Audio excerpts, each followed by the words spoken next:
right, please.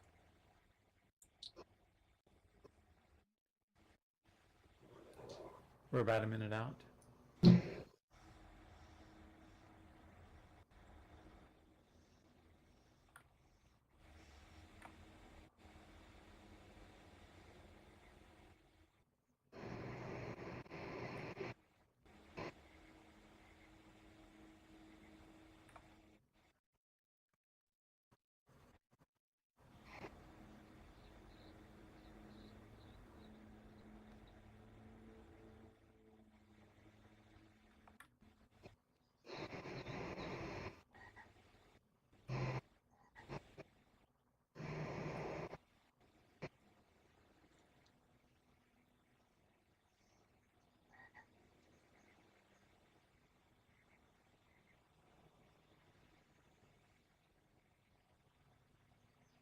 Okay, it looks like we've got the top of the hour.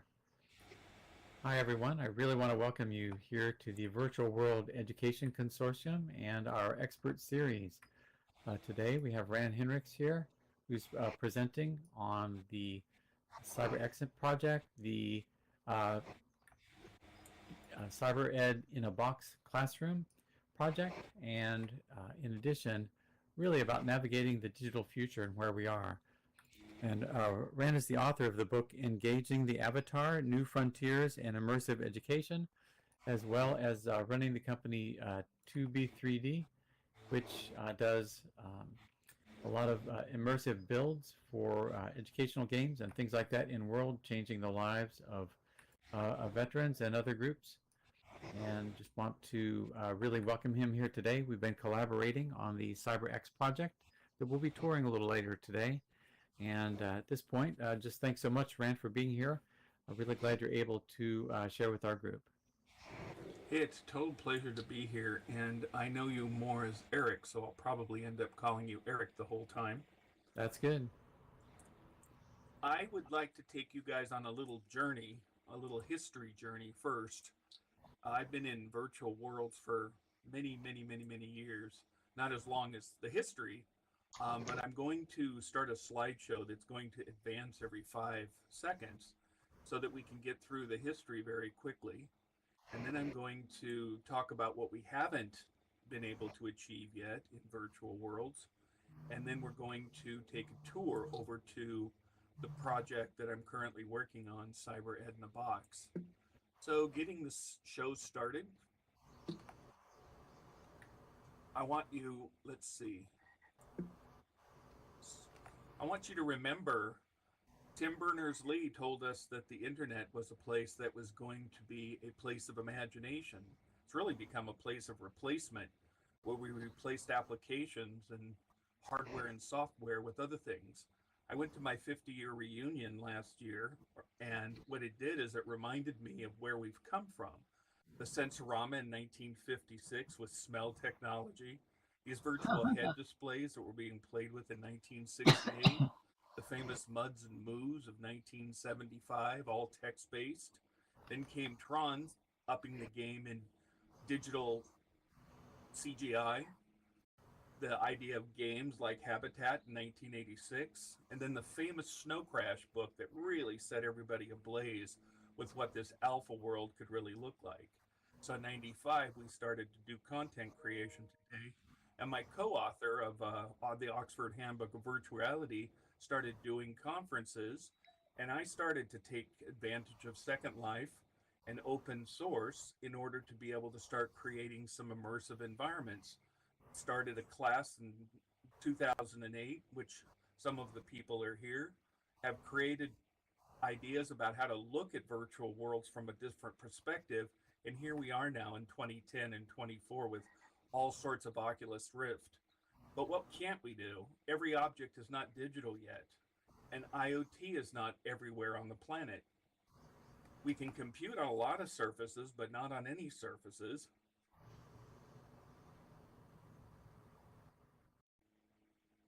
The world is going gray before my very eyes.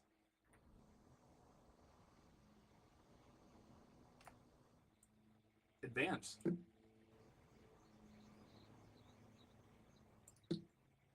Snafu. Is it okay? Yeah, I don't know why I stopped. We see it going here. I can see the slides moving through virtual bodies And react. okay, thank you. Mhm. Now I'm back up to speed. Okay. So I'm actually, if you guys don't mind, I'm gonna back up.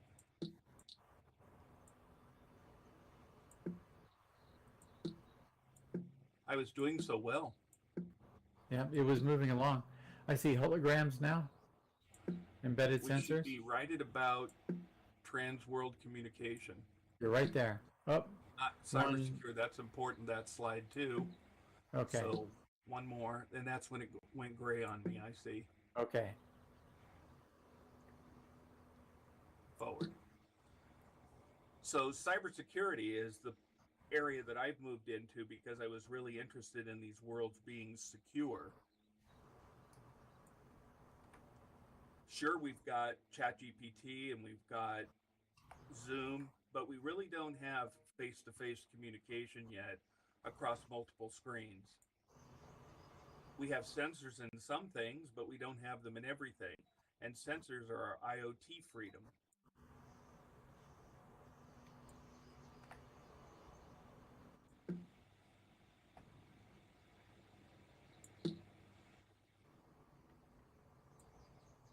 That's me again, blacking out. I apologize for that. I don't know why it's happening. We see it on BCI right now. Yeah, so maybe just say Okay. the Shall hang we on. go back a couple? Yeah, It's on integration. Surfaces are outdoors and indoors. okay, I'm gonna stop it right there. And it's on surfaces now. Yeah, surfaces are outdoors and indoors. Okay, I'm gonna pull up my PowerPoint. I can watch it instead. Okay.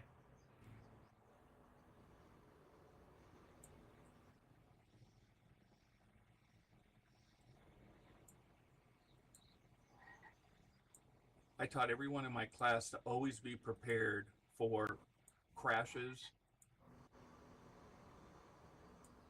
All right.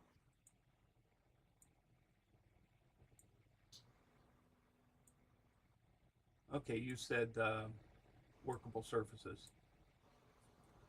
Yeah, I don't know where it's going to start, so tell me when I hit start. Mm-hmm. Okay, and I'll click it right now. I may not have permissions. It's on surfaces, are outdoors and indoors. So it's moving forward. No, it's been there a while. All right, so forward. Okay, it's going now. Integration. Okay, great, thank you. So it's true that integration is widespread and it's moving around from fairly quickly.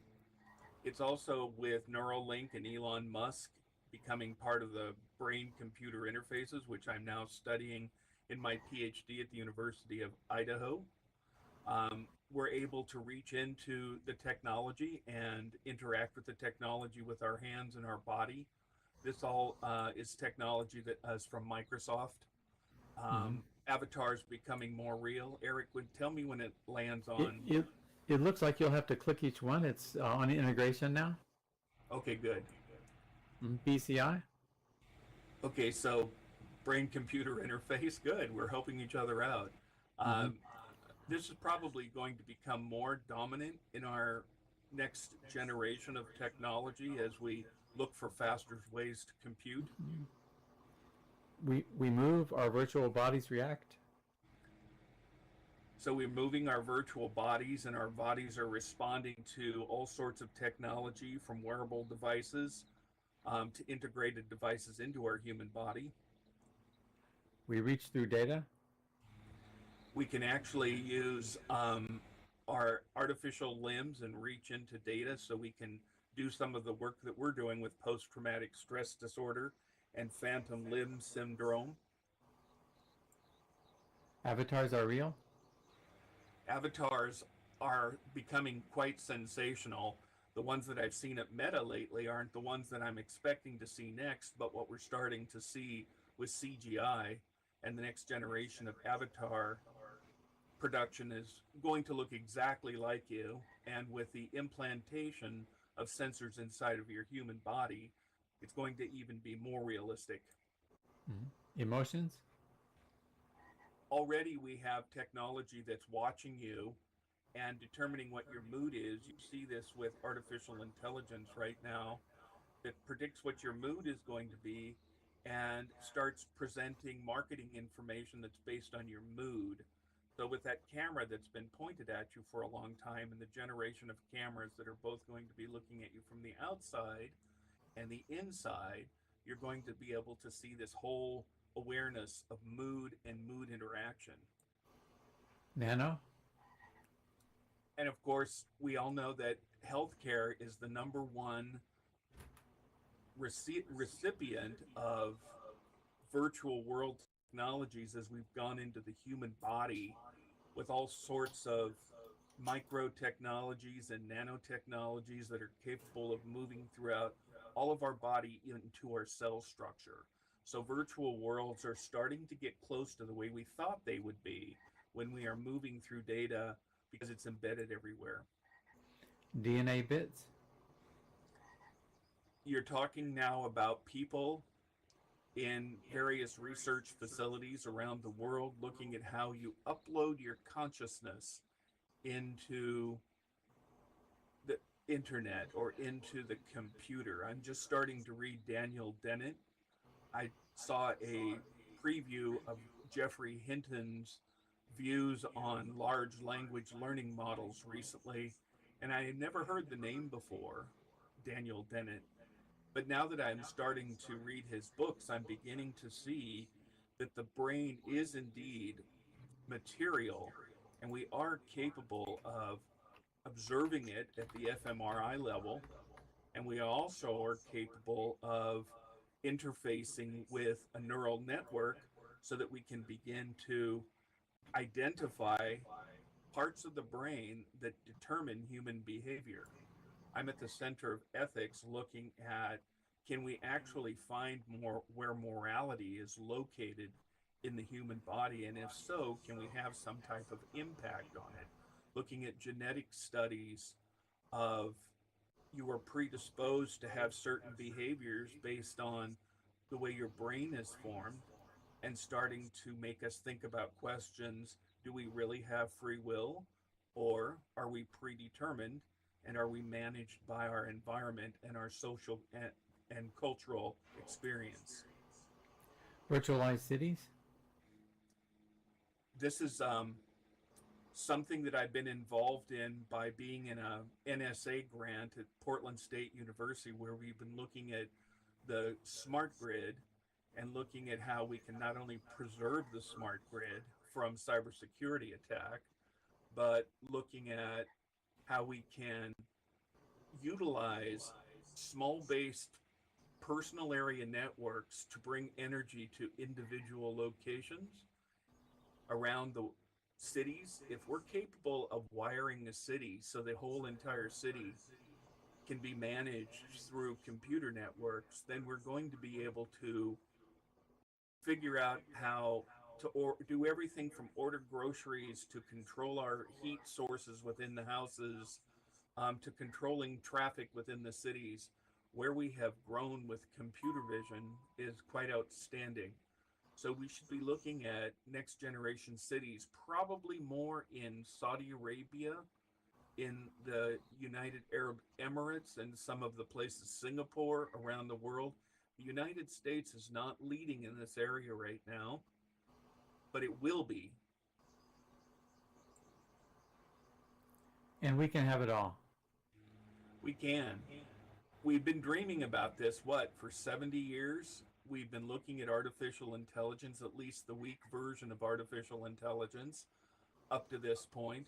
But we're just about ready to make this jump into advanced generative interfaces and technology that is capable of deducing from the trillions, that's probably petabytes, of parameters that exist now within artificial intelligence environments. The conversation rages on. It really does, and I encourage everybody to continue to talk to me. I'm at two places right now. I'm at the University of Washington teaching the most interesting course called Cyber Ed in a Box. And I'll go to the next slide and talk about that a little bit. Mm-hmm. Cyber Ed Am in I a on that? box. Mm-hmm. Thank you.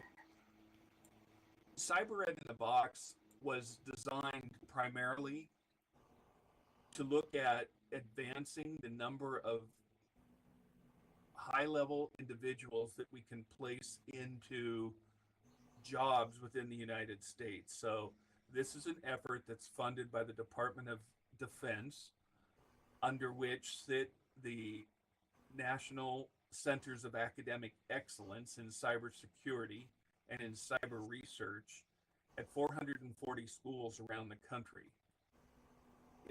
The programs don't just sit there. You have to verify and certify that you have a program of study in cybersecurity that is comprehensive, that handles all of the technical side of cybersecurity, from network analysis to cryptography, to all of the human factors components of cybersecurity, which is career preparation, identification of your work roles, knowledge of all of the components of cybersecurity, compliance, finance, legal, on and on. Traditionally, we have not been teaching the soft side or the human side of cybersecurity. We've only been teaching the technical side. So I was funded by the NSA and the National Centers of Academic Excellence to combine a program using mixed technologies and mixed educational processes. The goal is to unite industry with its requirements for employability. I'm going to move to a slide that will start calculating what this looks like. And academia, which has the theoretical background, and then government because they have the standards for what cybersecurity education should look like. The National Institute of Standards and Technology, together with the National Initiative for Cybersecurity Education, have identified 52 plus work roles that are atomized down to the level of exactly what knowledge is needed, what skills are needed for each of these work roles. And these work roles range from analyzing to supplying information. So again, you can see the breadth of work roles that make up cybersecurity. And with the Department of Defense, we're looking at the next generation of competencies that are required for students, especially the reskillers and the upskillers in workforce development, to move into programs that is going to guarantee this marriage between the technical and the human factors side. And let me add one more component to that, even though it's part of human factors, but it's so important to talk about that I'm considering it a third category, which is ethical responsibility for utilizing this technology with a skill set of moral decision making, so that we understand how decisions are made morally, and that we understand how those principles, especially the universal principles of do no harm, are understood not only by the global population through a kind of Geneva Convention for ethics in cybersecurity and the use of technology to fight or to create disinformation or misinformation, but to also try to create that sense of community that we've all been talking about, where we can see really good, virtuous integrity developing within our student body that is working on our cybersecurity network, because we have to be able to trust each other. We have to trust each other at the local government level, at the state level, and at the federal level. And once we do that, we can begin to understand and trust each other multinationally. But this has got to start somewhere. So we've decided to start this at the cybersecurity education level, because cybersecurity is about trust, trusting networks, or what I horribly have to call zero trust networks, where nobody gets access to anything until they can prove that they are viable, or that they are virtuous, or that they have integrity. And their aims are to fulfill the society with benefit and productivity. We have to think about this when it comes to AI and the guardrails that we're putting on AI, so we make sure that our super intelligence that we create doesn't start to manifest itself in new ways, such as creating more disinformation and misinformation, or imagine this going into sensors, IoT technology, brain interface technology, and something bad happen. What if we can hack a network? What if we could hack a virtual reality space? Wait, what happens if we can hack the human brain? Wait, I suggested that the brain was material. And if the brain is material and we're linking the brain through neural links, what's stopping us from changing morality at a universal level through some kind of nefarious hacking? So it's imperative, it's the duty of all of us to be thinking about this very seriously. In the courses that we teach, we start with a placement program that is over on the left hand side called Haystack Solutions.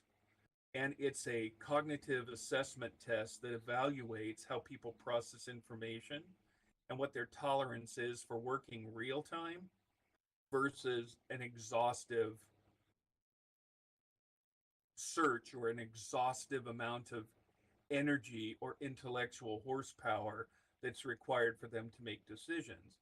And along those two axes, if you can imagine, one axis um, being the speed at which you operate and making decisions, and the y axis representing how you make that decisions, whether you're creative and you're very good at seeing patterns and seeing things that nobody else sees, designing and developing in ways. We're probably all high up on the y axis in creativity, versus the people that are below the x axis, but down on the y hemisphere, where you're looking at people that are really good at responding and adhering to rules and regulations and compliance.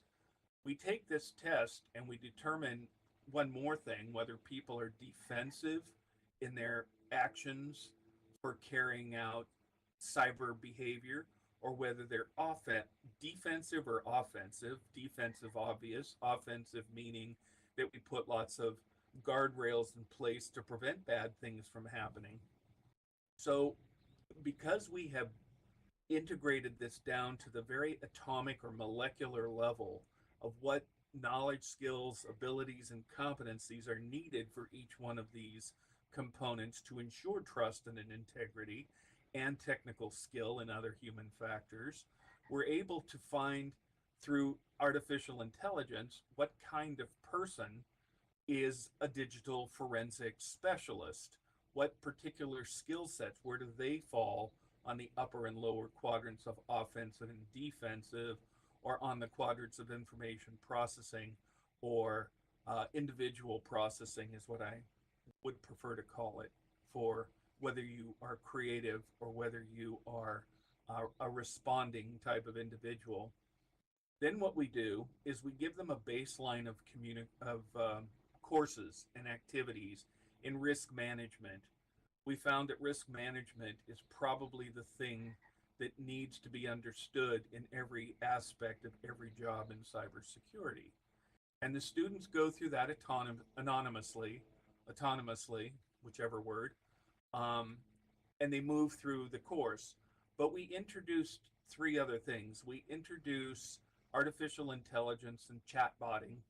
You'll actually see some of it integrated into the space that we're going to show you here pretty soon, so that the students have the ability to flex their muscles with vocabulary and concepts and ask those chat GPT questions where they get a dialogue. If we framed their vocabulary for them and gave them a contextual domain, they can upload all of that assessment material into ChatGPT, and then ChatGPT knows what their reference is, what their capabilities are, where their strengths and weaknesses are, where they dominate in spaces that nobody dominates, superpowers, um, for example. We then start introducing them to mentors from industry. And this is the most exciting part of the program to me because this is what's always been missing in everything that we've ever tried to do in educational technology. We keep leaving out people and we keep leaving out the experts that are going to hire you. So we work with this organization called the Cybersecurity Workforce Alliance. It's comprised of 2,400 retired, I used to call this the gray net, um, individuals who volunteer their time to work with students on real projects. And you'll see us emerging into Second Life in order to start creating real projects where real assets are being created. We're at the very prototype stage because we promised them that it wasn't Second Life that we were going to be building in, it was going to be deep virtual worlds that we know are coming and that are already probably here, but that we were going to be using Second Life as our requirements doc. So instead of having people read these documents, they could come into our space and see what we're talking about.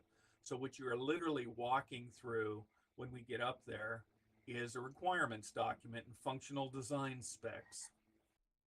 What we do then with the student and the mentor is we start having them deviate from the original baseline content and risk management into their particular area.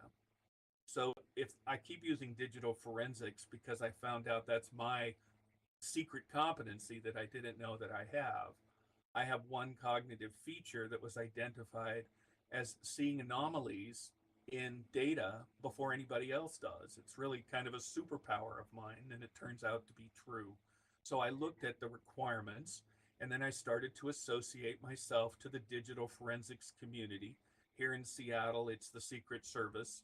And you look at going onto a crime scene, a cybersecurity crime scene, and you start figuring out what is investigation. Well, guess what? You need to have investigatory skill sets in order to be able to do that well. And if you don't fit the bill, the mentor will pick that up fairly soon, especially after having you work with them on different projects with different customers. Let them be the city of Seattle. Let them be a cybersecurity consulting company. Let it be a big deep mind part of Google. But connect these people to cybersecurity expertise and excellence. And then we added one more component into it. This is why I ended up going to Idaho, because the pedagogy that we look at there is the pedagogy of sports. And just didn't see this coming until I met this Russian pedagogue and his wife, a cybersecurity expert. And they were telling me how they use a particular methodology to identify, select, mentor, and then position gold medal winners. How do you train a gold medal winner? Well, first of all, you got to find them.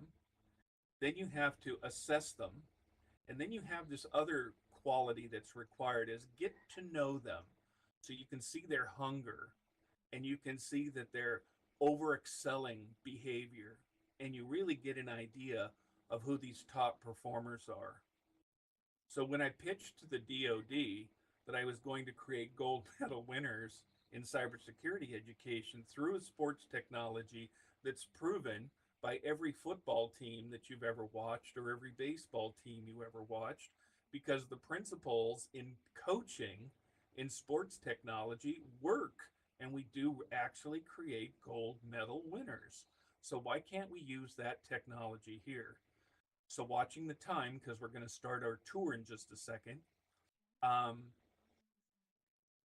We then create a group that we call the Cyber 12, and every year we get this Cyber 12 that are the best of the best to compete in a kind of cybersecurity Olympics. And they're competing for top positions in consulting companies or in cybersecurity related companies. Man, the competition is really completely total. And these cybersecurity folks, they're paid. We give them stipends to turn around in the other direction. This is another one of the key factors that really I think is revolutionary. Instead of a teacher and an expert teaching the student, you have peers teach students, just like on the farm. Doesn't matter what you do on the farm, we all keep the farm going. We milk our cows and um, we put our crop into market. It's the same concept here. Get the students who have the closest proximity to the other person's model of learning and get them to lift each other's boats. Maybe the entry level people are focused simply on vocabulary. Great. Let them participate in the meeting so that they can hear the conversation. Maybe the design meetings so that they're conceptual and they're starting to be able to repeat the vocabulary and over again. Invite them to the design meetings so you can train entry level people all the way up to super gold medal winners in the same exact environment. Eric and I met and decided that it would be really great if we would use virtual worlds to create that sense of community and wrap it around so that we could bring these populations of people together. So if you guys are willing to go see all of this that I'm trying to communicate to you through a slide deck that is kind of not working, but into our virtual world, and then continue conversations with me either at Norwich in Vermont or Avatar at University of Washington, I'll be very happy to have further conversations with you. So what we're going to do is we're going to use a duck-duck model. Eric's going to be the front duck and I'm going to be the back duck. And we're now going to move over to CyberX to take a look at how we're starting to manifest these requirements and functional design specs for CyberEd in a box. Mm-hmm. Thanks. I'll go around and actually just directly hand out right now or give to our participants individually the CyberX landmark. So you should see that coming to you shortly. Just working my way around the crowd right now. While Eric's doing that, we can chat a little bit if you have any questions. I know we're going to speak later, but it's a good way to not sit here in silence.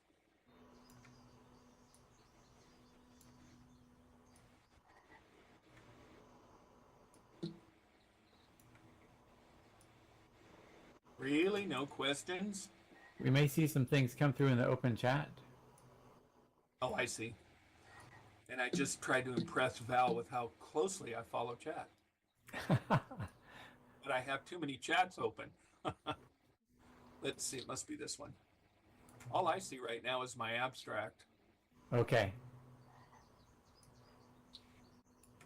All right, if anybody hasn't yet received the CyberX landmark, if you have received it, you can just proceed to this site. Rand, here's the one I'm handing out. So anybody remaining, if you could give that to them, just share that with you. All right. It's okay to go ahead. Did you put this in local chat or did you just put it in?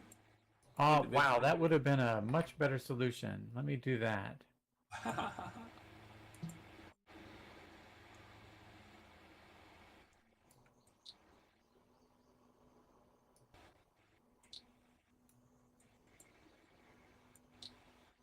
How about that? Did that work? I think I just put it in chat.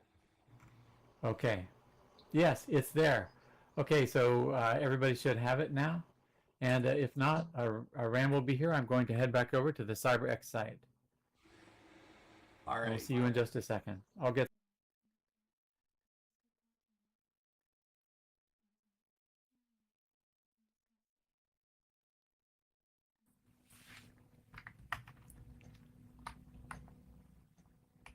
Welcome.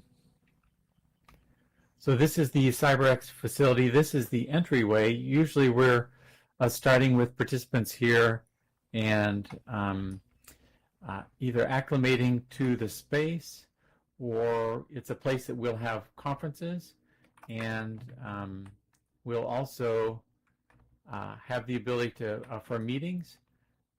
You can look around and see a variety of different venues at this level. This isn't really where we do the training, though. This is more where the social collaboration occurs on this level.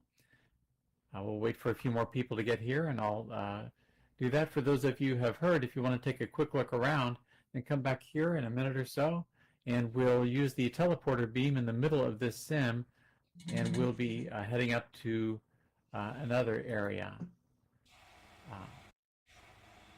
And that will be, when we transport, we'll go up to the CyberX Learning, and we'll just use that teleport pad to get up there.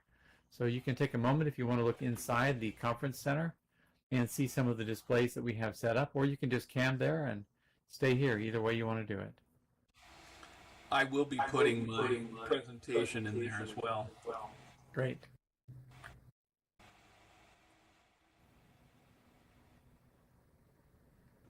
If you have any questions, or if you see anything interesting you want to comment on, we really appreciate the feedback. We're still in really a design phase, so looking for creating improvements.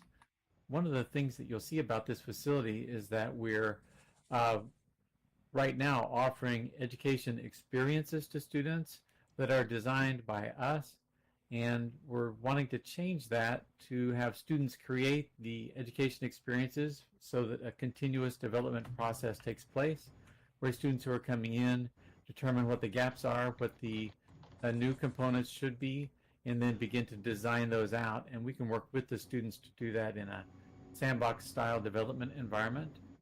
I think things like that are critically important to keep the work alive.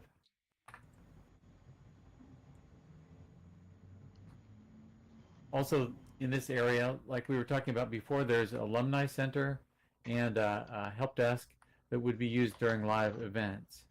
If you come over this way a little bit, you can see where the teleport pad is.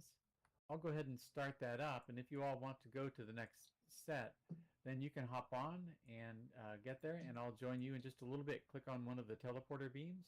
I'll do that a few times, and then join you up there at the CyberX Center, Learning Center.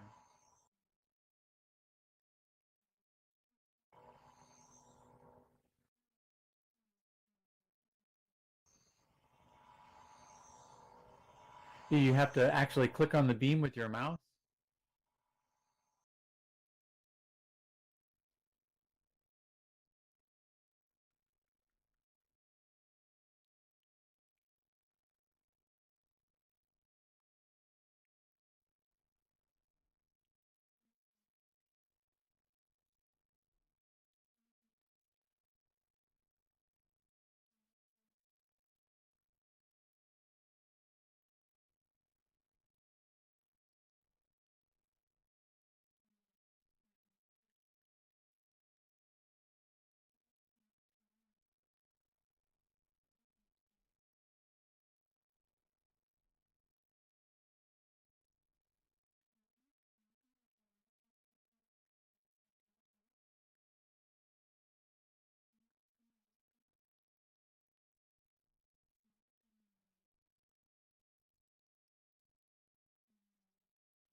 Okay, so this facility is also still not the simulation area where students will take on those roles and live in a direct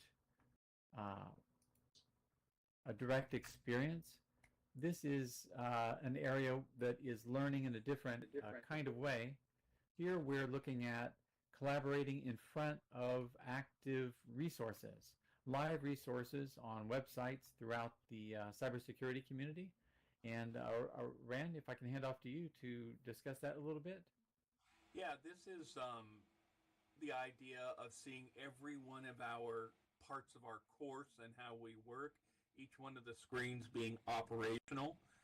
In our course, you can get a certificate from the University of Washington, but also within the same 3 quarters, you can get certificates from EC Council, as you see over there on the left-hand side. And then there's some information here about our cognitive exam, our cyber wallet, which is an object that allows you to track all of your individual competencies and skills that you're acquiring that we hand off to employers.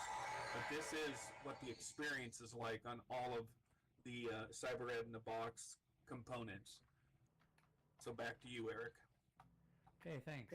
So this is a key area for integrating with the overall program, but let's go take a look at some of the actual simulations students will be immersed in.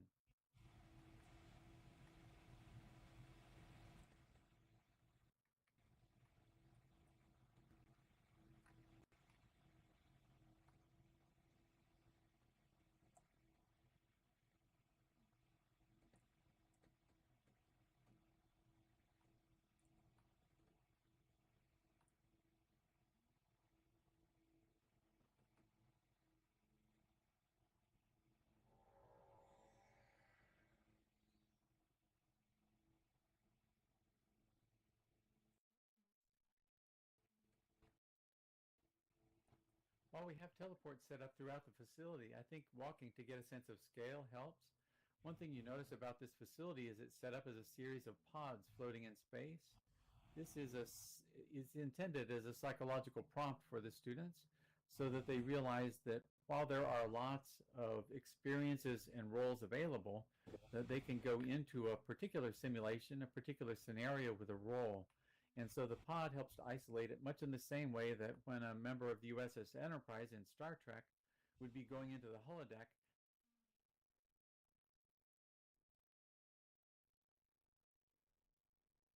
this offers a transparent way to do that so we can see all the different options are available. Okay, so let's go and take a look at one of those experiences.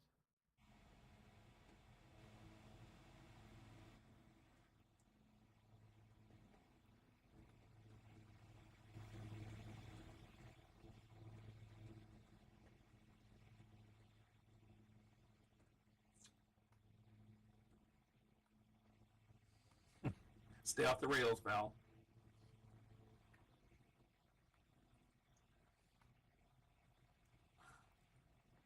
Over to your left, you can see as you come through the door, you can see an instructor guidelines set. And that can help if someone wants to come in and do a class or a component of a class where students become a physical security auditor of a sensitive data facility like this computing center, then you could do that. And then you can come in as a student and just follow these instructions and you'll be doing the actual exercise. So this allows people to experience it without a great deal of prep. Once they come in, they may go to a place like Uxbridge or some of the Second Life learning facilities to learn about how to move around Second Life, what it's about, what to do. And once they have that straight, then they can come here and begin to experience things. If you go through this, you'll see that safety and operations security, access control, business continuity, disaster preparedness, and really determining what level of visibility the clients or the tenants of the data center would have is critical. Another thing you'll notice about this facility is that there's a light bridge here, and that's also letting the students know that once they pass this point, everything is in scenario after that. And while there are artifacts of simulation that often end up on their reports, the students are required to analyze this facility for this type of security. One thing you'll notice, for instance, is that there's a payphone near the entrance of the building.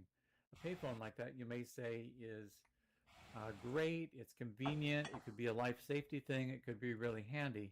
But the payphone is also an excuse for a person to loiter near the entrance to a secure facility, to oversee any punch codes that may be going in, to interrupt. If they want to piggyback into the facility, they can be waiting there until somebody shows up, things like that. And so this is one type of a facility we've got that really shows um, how to analyze a facility and prepare for incidents to occur. Now, you can take a minute and wander through the facility, but when after that, we'll go back through that hallway and we'll all take an elevator down. Actually, it'll be faster if we use the teleport. It's a large group. So I think if we're going to go to the next location, let's do that instead. But if you want to take a quick look through the facility and see what's been going on, feel free to do that. And we can take a couple of minutes and then we'll head to the other facility, which is in the elevator at the on level 1. We're on level 2 now. I wanted to point out, Eric, that the reason that we got attracted to working with each other is because we both had assets that we could speed build this environment. I think we started building it about 2 months ago with a small budget and just one additional designer. Some of you may know Emerson from our former class, being a teaching assistant. But being able to leverage Eric's work and my work in the same space, we could accelerate the development in the environment. That's why you see this kind of old Second Life technology, or at least appearance of textures and things, and then you see some more modern looking things. But remember, we weren't designing this as a space yet. This is a business document to kind of get an idea of what's required.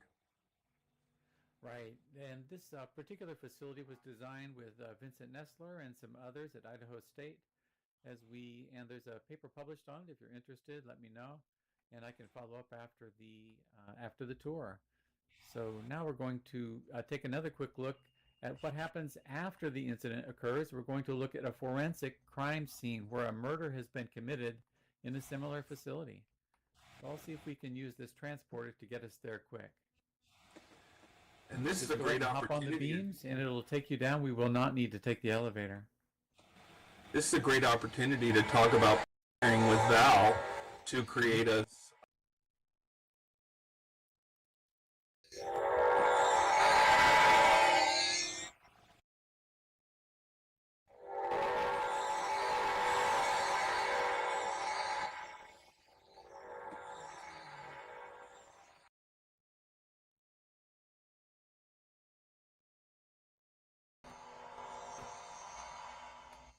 Did you hear that plug, Val?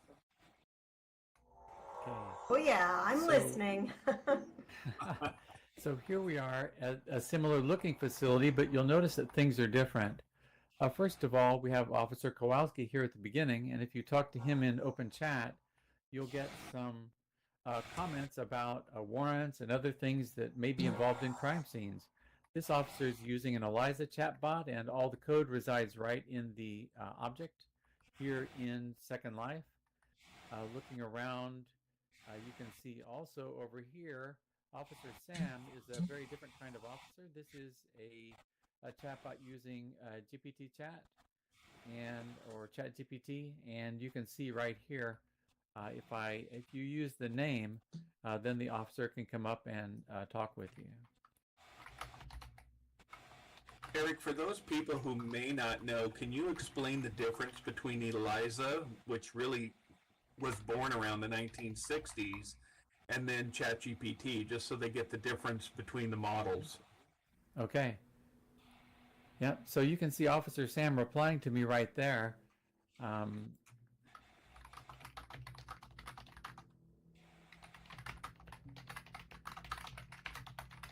this is that, when I was telling you, put in your role. Actually, I want the role attached to your body so that it detects you with your CATA, this assessment that is formed, so it knows what your knowledge is, it knows what your context is, and can read that before it answers your question. Right, that's exactly where we want to go with this. So inside of Officer Sam here processing locally is a bio of who Officer Sam is, should be, and the behavior characteristics. But there's the ELIZA bot that we were looking at on the other side of this data center is programmed with looking for keywords in the speaker's phrases and picking a random reply for that in a set of those keywords. So it's a very small range of things that Officer Kowalski could do, but Officer Sam is the full range of things that GPT chat can do. So you can play with it, but one big difference for us functionally is that Officer Kowalski is much better at giving specific directions. What do I need to do? What do I do with this warrant? And what is the limit of this scenario, or something like that?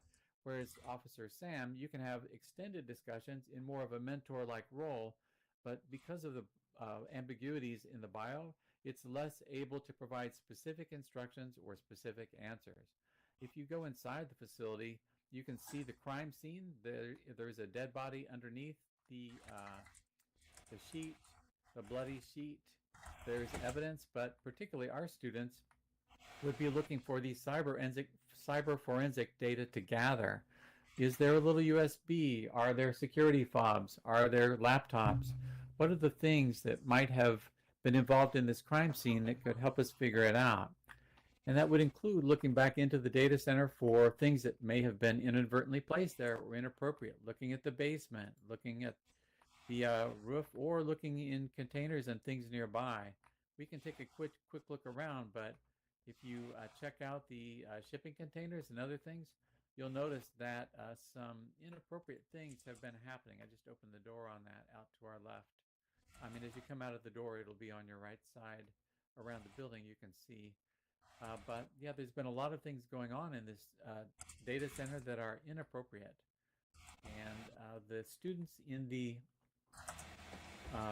cyber forensics class at St. Martin's have already been through this, and as well as the Veterans to Technology program at St. Martin's. So, but students just recently, but students have gone through these types of exercises from several universities around the U.S. and around the world.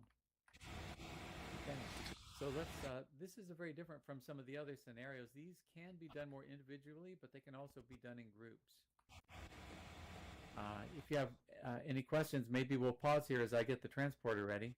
But I think one other thing I've been seeing is that in cybersecurity in particular, many of the workshops and exercises and laboratory experiences that students do are isolating experiences.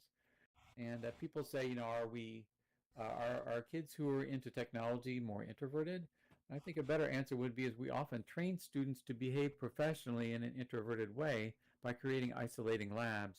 We'll go to an experience now that is much more oriented towards creating a collaborative experience. This lab is designed for 30 students maximum, but it does work with as little as 4.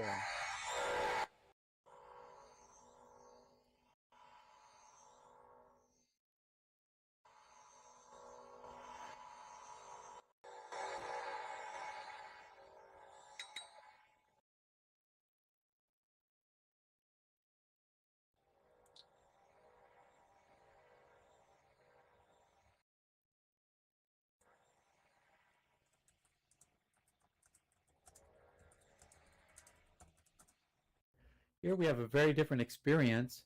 So students work together in teams of 3 on each station, and they start with the leftmost console. And you can click on these to see exactly what the students would be getting. If you click, for instance, if you're on the NOC Analyst Senior, and you click there, you can see what a NOC analyst would be saying. And as the cybersecurity person here, we know we're trying to deconvolute the issues we're having here. We have hairpinning going through the firewall. We have core spoke network design. We're seeing some new protocols spike today, including 137. So students have to figure out, dang, what does that even mean as a cybersecurity person when they're really talking to an analyst, a network operations center analyst who's trying to use their own language. And then students go through a round of that, they have to talk in their team, and they have to be able to speak up to talk to the entire room when they need to, and also to be able to block out the noise. Yeah. So after a round of that, then they go to the second round in the middle, and then they go to the third round on the right, and hopefully they resolve the issue. They find out if it's cybersecurity, or perhaps it was just an operations problem that caused this today, and there were no malicious hackers trying to get in. But Yeah, pretty cool. yeah. So if you look above, you can see there's also an executive role. The CIO is involved here. The CEO can come in, and other executives into the room, and they also have prompts that are coming from their constituents to interact with this scene.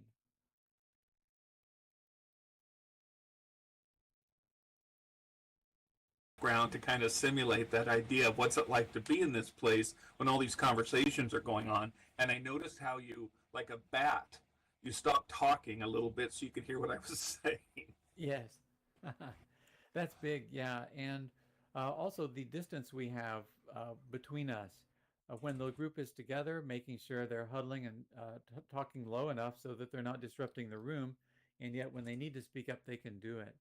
This Second Life audio is really good for simulating an actual knock experience. It's partly called, that's why it's called the signal noise problem. What are you listening to? What should you be blocking out mentally as or just having as a potential interrupt? And this is an area of work I'd like to do if you're in communications theory and know the concept of transactional distancing and would like to work on that. I'd be very interested.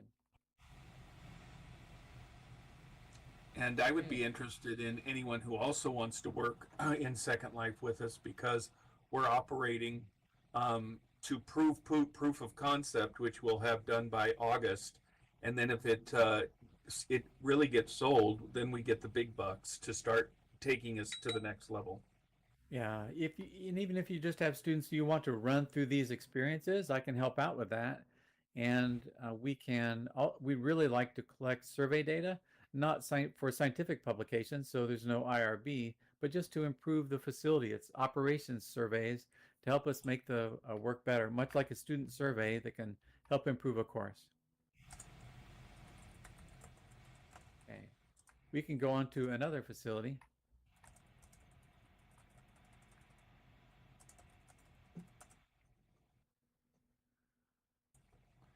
I just got a message in the background, and I am very approachable, you guys. I work with students most of the time, and I'm a student myself. And feel free to contact me. I really will respond. I'm that kind of a guy. Oh, sorry. Just a sec. I'm trying to get us to the right facility. This is the glass cage scenario. So we're all going to the glass cage scenario.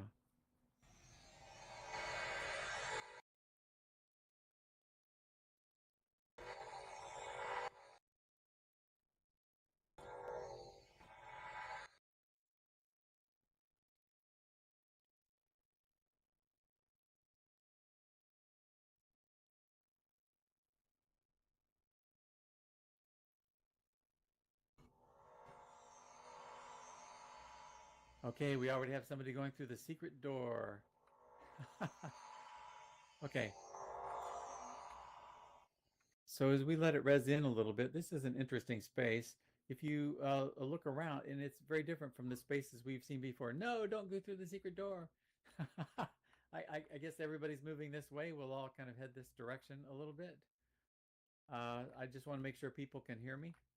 But if you come through this door, we're in front of a foreign bureau. So this is the U.S. Embassy in Tokyo, and it's not a twin of the actual U.S. Embassy, but it's just a placeholder for calling this particular foreign bureau. But one interesting thing you see here is that we're for all those of you who are in Second Life long term, if you can cam way back outside of this building, then you'll notice that we're inside a glass office tower, and that we're surrounded by glass office towers. And let's just walk over this way and see what that does. Sorry about that. We can see that in a glass office tower, we can still maintain some security, and that in a lobby like this, we're limiting traffic that would go through more sensitive areas by having a service window and by having multi-factor authentication on the main doors to go into the office areas. So even though checking for arms and things emitting RF radiation or things like that, we now can go into this office space here and see that this is a more secure area. And that's a great thing.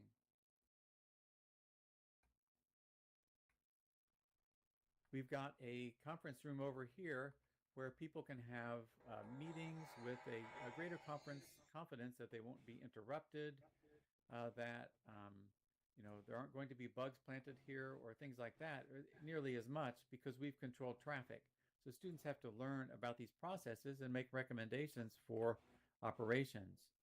Now, for those of you who have been in Second Life for a while, an interesting thing to do would be to cam across the street to that building you see over there with the glass towers.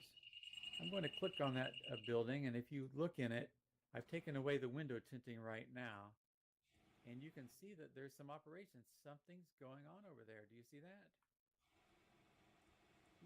Who is that person, and what is that equipment?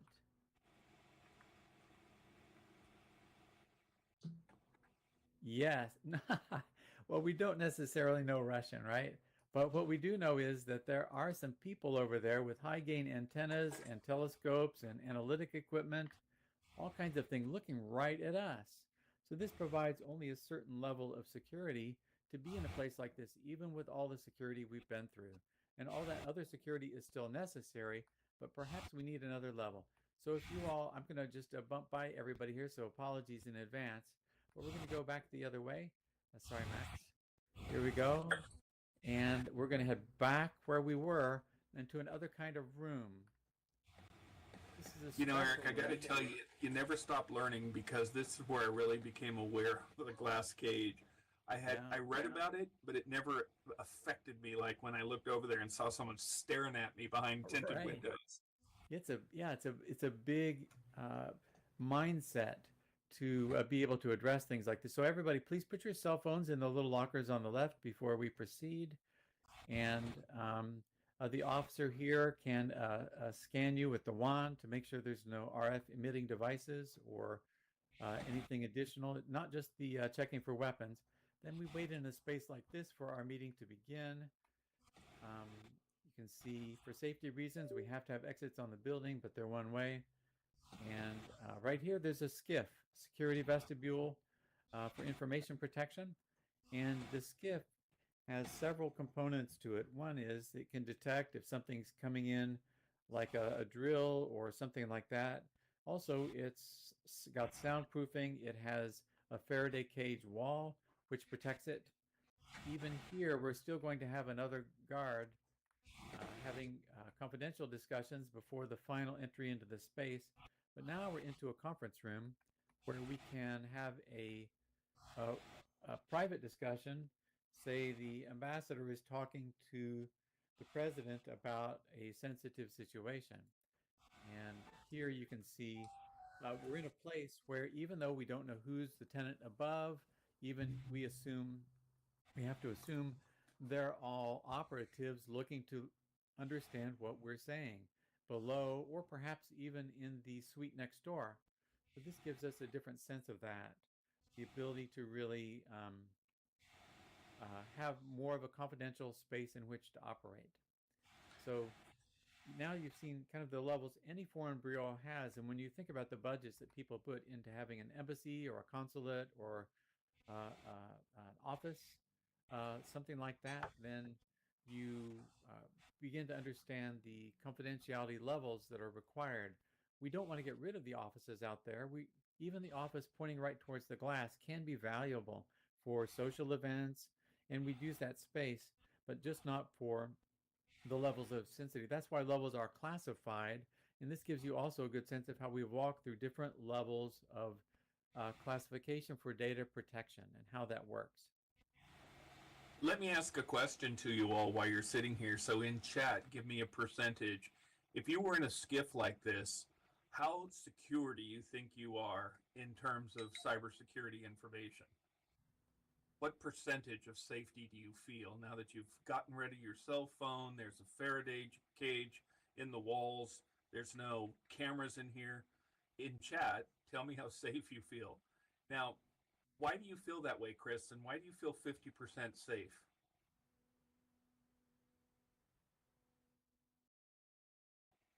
See, the reason that she might be saying that is because she might be what we call an insider threat. Something that you haven't thought about is infiltration inside of a group that looks so innocent. So that concept of zero trust that I talked about, we have to maintain it in cybersecurity until we're really sure who everybody is. Anyway, I wanted to point out just a sense of what it's like to be in a place like this so that you critically think about it. Eric. Yes, that's it. And so you're right that there are actually a lot of other protocols outside of the physical controls we're looking at that would be involved in creating the secure environment. And none of those is really foolproof. Okay, so now that you've seen this space, another thing to realize is that outside of this is Tokyo. And some of you may have been on a tour like this before, but I'll tell a little story as we get back here to our teleport point. Right. One of Val's old jobs, dancing on tables. Okay, so Through the be door. careful here. We're going to take a quick turn to the right and walk through a secret door. So if you see people wondering where it is, this is where we go. There we go. We're going to go to selection number 6, Little Tokyo.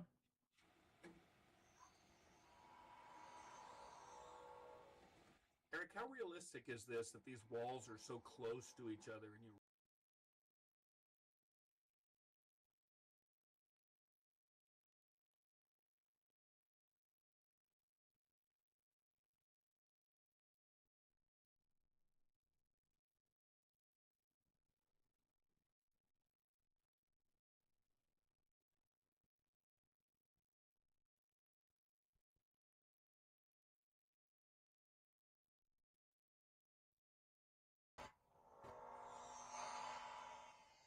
Okay, so I'd been doing this the glass cage scenario for a long time, but when COVID hit, the outside of the building was initially just a random foreign country that was never named. But my wife teaches Japanese at Metro State University in Denver, and she used to teach the street directions course where students would have to go around and find things in Little Tokyo in Denver. And when that happened, she had to teach completely online and wasn't able to bring the students to the streets. So after COVID hit, we turned this random foreign city into Tokyo. And so that she could both teach the Japanese language course of street directions and things like that here, as well as I would be teaching inside the embassy the security course.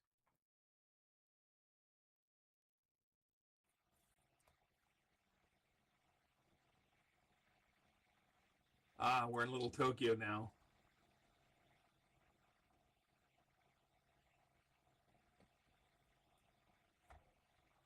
This must be chaos for the guy who's doing the filming.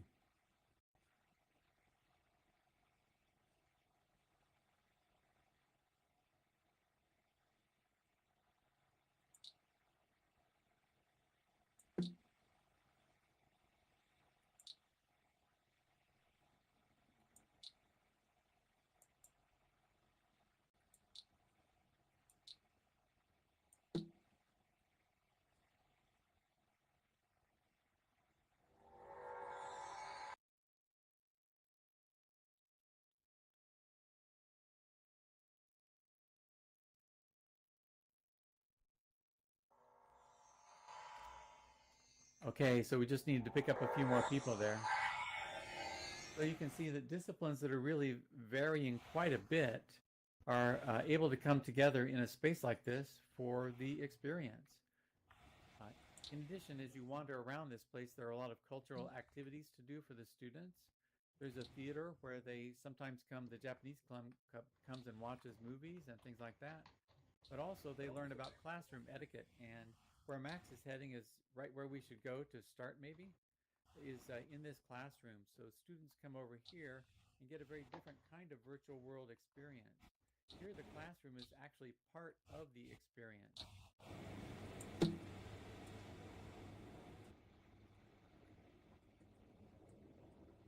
So you can see this is what a typical Japanese classroom would look like. And there's a board here that found for drawing. If I can just get something on the board here.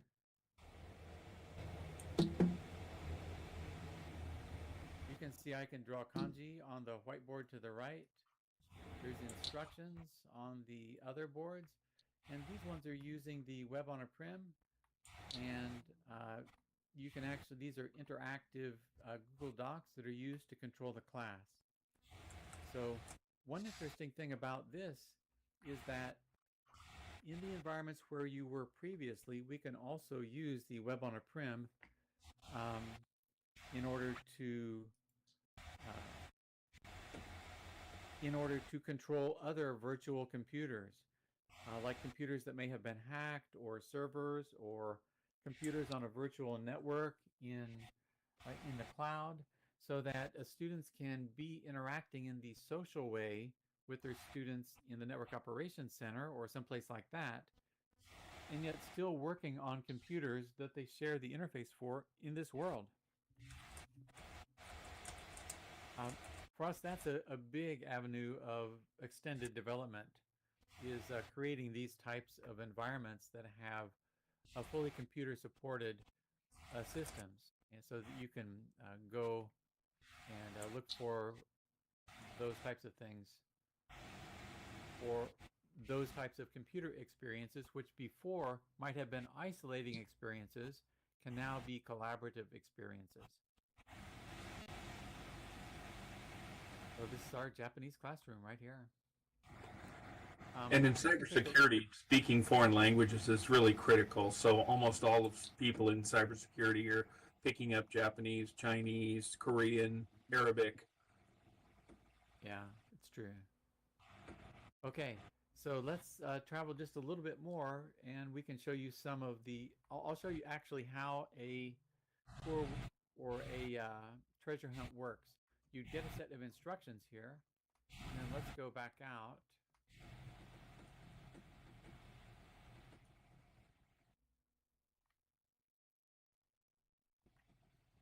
As you leave here in Japanese, the instructions would say left, right, forward, back, something like that, or go past the gas station and turn right. Students would have to interpret all that in Japanese, and then they would finally end up somewhere. Let's find a place they would end up.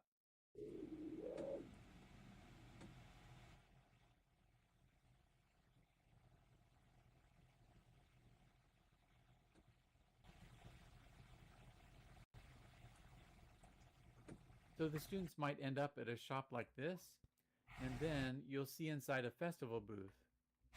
And there you can see yakisoba, and you take a yakisoba, and you get it like this. Can you see my yakisoba in my hand? Tastes pretty good. Yeah. So if you've been hungry on this tour, I totally understand. This one comes with a fried egg on top, and you're welcome to the food. But the interesting thing is, now I take this yakisoba, and I'm not saying where I went necessarily, but I can take that treasure, and the professor can confirm that the student has accurately followed the instructions. And all the student teams have different places they're going, so they're not all going to the same place, and then they can follow those instructions and get where they need to go, and get confirmation. And then once they bring back the right treasure, then they can go find the next thing. And before long, I mean, if they haven't learned how to detach objects, then they're all carrying a whole bunch of stuff around. But that's the general experience. I think I will detach my yakisoba, as good as it is. So, Eric, start lecturing to us in Japanese. Yeah, I can do that, but my Japanese is not as good. If there are native Japanese speakers here, then my Japanese is not the best. けれども、私は日本語を話せますね. So yeah, let's go on to the next. Oh, good. So other type of experiences are really important in the Japanese culture too. So in the classes, in order to maintain attention, focus, topic of conversation, and these come up in all kinds of ways. So let's go on to the next location here, and I can talk about some of these types of experiences. There's some people eating their yakisoba. They're not moving. That's right. We've lost them to the food. So usually at the end of a class, then we have the students come here. If it's their first time in this space, then there are all different kinds of festival booths here they can try out that have games involved. And there's also, they can do the Obon dance, and this is an Obon dance tower. And we play music here for the appropriate festival. We won't do that right now because there's more to show you, but that's usually one thing we do. For instance, there's fireworks, and we'll go on to some other things that the students can actually do. And this, again, this reinforces when you combine efforts. This is where I think we're going to go in Second Life next, is start utilizing each other's environments to broaden our capabilities within the environment. So it's not going to be a surprise to see 80 people anymore in the environment.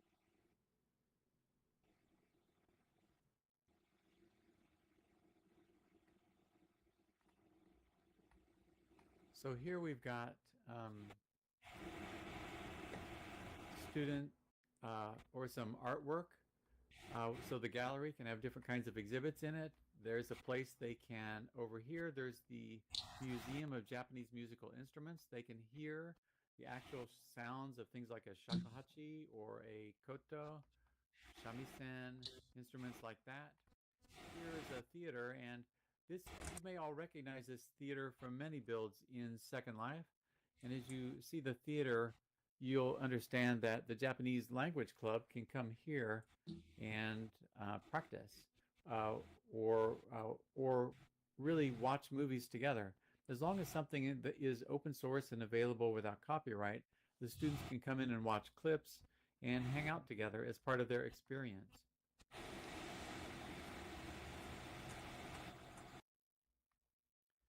Over here, if you want to explore, there's karaoke, which you can use using the same web on a prim technique and some animations. There's 2 karaoke booths, so students can do that. Karaoke, by the way, the Japanese word comes from kara as in karate, which means empty hand, but karaoke means empty orchestra. That's the oke in orchestra. So it's like you have the orchestra, but the primary voice is missing. On the left is a purikura, and that is a place that groups of students can take pictures together in a photo booth and change the foreground and background in order to get a fun shot.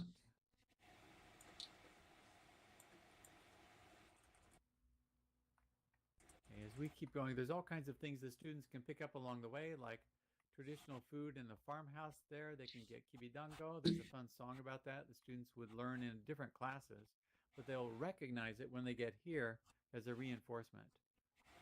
We're going to another place that we can do some other things. So for instance, here's one of, if you look here, there's one of the hidden festival booths they have to find.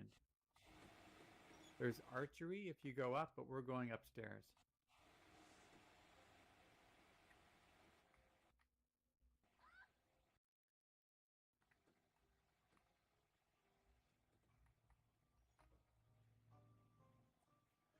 So for some of you that have explored SL more broadly, you know that there are lots of things in the real world that you can do and learn and understand really identically in the virtual world. And on the floor, you see a game called shogi. It's a traditional Japanese game. And with the instructions there in English and Japanese, this guides students through the process of playing the game shogi. So they can play actual games here and watch others play games. There's also Go. If you know the game Go, then that's also possible for students to be doing in this space. Not this particular room, but if you wander around the old quarters of Tokyo, you'll find in one of the rooms, second story rooms, that you could also have a group of friends play Go there. So all this shows you that it's really not just for us cybersecurity, that we're trying to explore a lot of different methods and modes of learning or reinforcement of knowledge, but also mindset development, awareness, and understanding or appreciation, and the behaviors of collaboration and skills that can really help them explore and learn the world or the field they happen to be in. I know you all are an amazing group that do a lot of that, and I have to thank you all for being out there, and many of you have helped me in like discovering ideas and principles in this virtual world where we're doing things like that, and that have contributed to even like the work that I do here on these kinds of builds. So I really just appreciate the community and glad to have the opportunity to share it a little bit. We were meeting yesterday with some educational technologists that go way back to the 60s, and they saw this environment probably, if any of you remember or have heard of Play-Doh, when you were out creating every single component of this way back in the 60s and 70s. And they see the potential of it. They're loving where we're at and how far we've come. But they were interested, and I would like to get the dialogue going around this. They're interested in the fact that maybe you can get too distracted in here. I mean, look how many messages I had to put out to get people to follow us, because they're all over the place now. How do you keep the objectives clear so that when you come into the learning environment, the students are learning what you want them to learn, and they're not just free-ranging like chickens on a farm? Has anyone got any thoughts on that?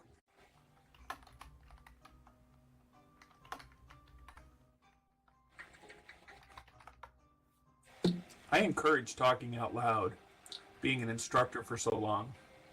Or comments in the chat are good too. Yeah, both places are multiple threads of communication.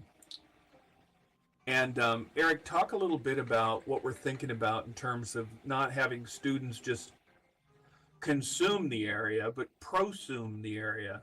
So we start moving into this idea of getting students to create content in these environments to help the other students learn at their level. Yeah, I think that one thing that we're doing is breaking up this space a little bit so that we can have different permissions, so that we can offer assurance that some exercises will be ready to go for when a university wants to just jump in and start using them. And other places are for more creative capstone or student project or other type of work where students want to create an environment and have students in theirs or other classes run through and experience it. So it gives the students a much deeper understanding of the teaching to learn principle, things like that. Hey, Carl made a great point about the blue pill or red pill, and I feel like we have different groups that come in, but some really just say, this is a game, I don't know what I'm doing, I'm going to change my clothes a dozen times as you're talking, and continuously things like that, where they're literally just wandering off because for them it doesn't equate with a serious event. And I think Val's idea of Scaffolding learning is also big, and I think that relates to what Bruce was saying, and also the idea of minimizing the initial visual response is getting the skills that build up to make it work. Um, Thank you also, Sumoon, for your comments. Yeah, thanks for being here. I think Val, go ahead. no, I was just going to say something to Val, but I'd rather hear you talk because I know what I think. It's Val's comment that I was looking at. The balance between exploration and creation is big. Yeah, and I think it does create that challenge. So What I was going to say is Vygotsky's work just came out. Somebody wrote a PhD dissertation. They found his work in Russia, and they translated it all at some university here in the United States. And there's a big dialogue going around it now. I myself am a hardcore Vygotsky fan, working my way up to Bandura and social learning. And then, of course, some of the things that we've discovered here as a community from the stuff that Val's doing and you're doing and Max has done. Max was my very first experience in Second Life, looking at her chem lab. And it's just amazing how far we've come, but we still have further to go, if you all agree with me. Mm-hmm. Yeah, a lot of really good comments. And thanks, Ellie. I agree. The starting small and building. It's interesting to see how that pace can ramp up so rapidly sometimes. To me, when we're in environments like this, you invite a student in and they say, I want to make my own right away. Or other ones are saying it's going to take a while. I'm not sure what I'm thinking here. Yeah.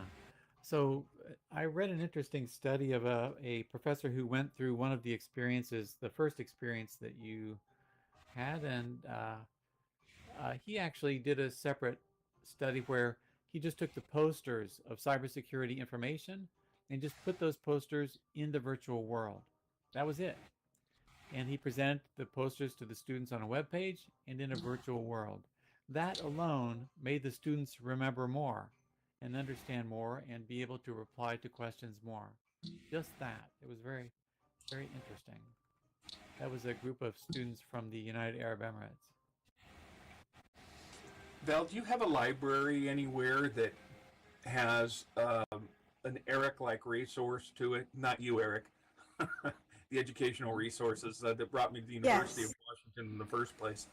Many different databases. We've got them at the community virtual library, especially for people who are behind university walls and they can't get in because maybe they've retired or they're no longer a student there. So we have some at the community virtual library, and we'll be putting those at the Virtual Worlds Education Consortium, because what you two are doing here with this collaborative work, that's exactly what the consortium is all about. We're here to support your work and share resources on how to find, the research that's coming out on the metaverse and AI and cybersecurity and everything you're talking about. That's fantastic. It's just amazing how far you've come. Not you, but the community as well that surrounds you. It's just, I'm pretty amazed by it, and I was honored to be able to come in and speak today. Have the opportunity to share some of my thoughts. I love how that you've minimalized a lot of the environment, so you've removed that whole shackle of buildings and corridors and stairs. Just not needed. What's needed is access to information and opportunity for interaction. Mm-hmm. Yeah, I really agree. I think it's, can we cue them to the right experiences and not bring our old modes with us that may not be necessary anymore? Hey, Peter made a question, is that have anyone de-virtualized things? I've had two projects that were de-virtualized. So one was a project I did that is not in this build, designing a security education center in a virtual world. And I designed that in a virtual world, and then Regis University actually made that building happen. So once that we had designed the structure and we had a bunch of faculty and students go through it and experience learning in the virtual space, they actually bought a floor of a high-rise and built it. and that was very amazing to see happen. If you ever see anything like that, it's a very strange experience to walk through a virtual space and then to have that same sensation walking through the real space. Another one that is in this build is the classrooms. And while we didn't go to those classrooms here, you can use the teleporter to get to it. And that experience, the virtual world classrooms proved out the concepts to a bunch of executives at a school district that had 40,000 kids. And those classrooms were used as the model to renovate all the classrooms in the school district over time. A lot of the ideas that came out of there. Go ahead. What does devirtualize mean? I think devirtualize means you've built something in Second Life, and then you find that it gets built in real life. But let me hand it off to Peter, who's the one who asked that question. We'll look for your... Exactly. Yeah, those are not written up. I probably should do a paper on that because, yeah, I think that move is going to happen more and more and more. That things built in virtual, well, we already know this, that CAD is where we... So, okay, there is a paper that I wrote that talks about how things move on the virtualization grid, and I may be able to give you a link to that, Peter. This was used in particular for paper in the conference on cyber warfare, and it talks about how many things can, if something moves on what I created as a spectrum of virtualization, then security reassessment needs to be done for a variety of reasons. And at least it could offer some context for the particular cases that I described. Yeah, thank you, pandemic, for making us push ourselves into the virtual world. And the virtual world's not just a 3D environment like this. It's also our telephones and our X files and any other place that we're consuming information together. The same principles hold true when you gather the hive mind together. I do think that we need to stop talking about how this compares to the classroom, because we've already demonstrated in the last couple of years that the classroom is really an unnecessary artifact of our past way of thinking. And I'm so grateful that we don't find ourselves locked into it anymore, but that we can start exploring some of these other technologies and accelerate our learning outcomes. Mm-hmm. Yeah, I think that's right. That would also make a great paper. Actually, maybe these are all chapters in a book we should be looking at. Ooh, I like get that. Get this group here to help out. That's a good idea. You know, I've got this book that we wrote called The Oxford Handbook of Virtuality. Mm-hmm. And it was very philosophical when it was born. The Oxford series, has a nice shelf life. But I think that we've accelerated so quickly in what we used to call distance learning that it's time to bring some very smart minds together again and maybe capture where we're at so that we can inform the community what we want as they develop solutions for us. Yes. And that also means that maybe at some point, as Peter was suggesting, classrooms in the real world will also become no longer necessary. That the learning behaviors we find here, we'll just find are better. And that we take that back to the real world and we design our buildings and systems to better support students. Okay, Val, are we friends? That's I want that book. I need a signed copy immediately. Just saw what it cost.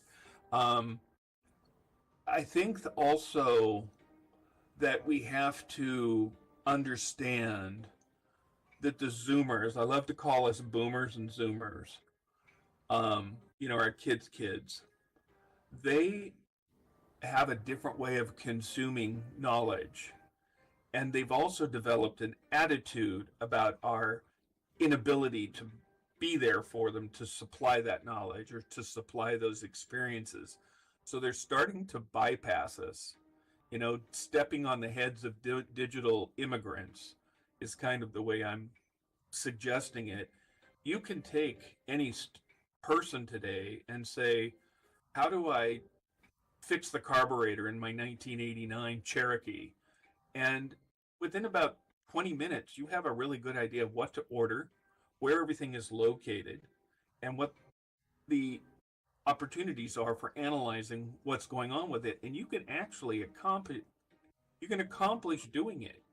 But where's all of the technology that's on our face and our fingertips that accelerates that video into action?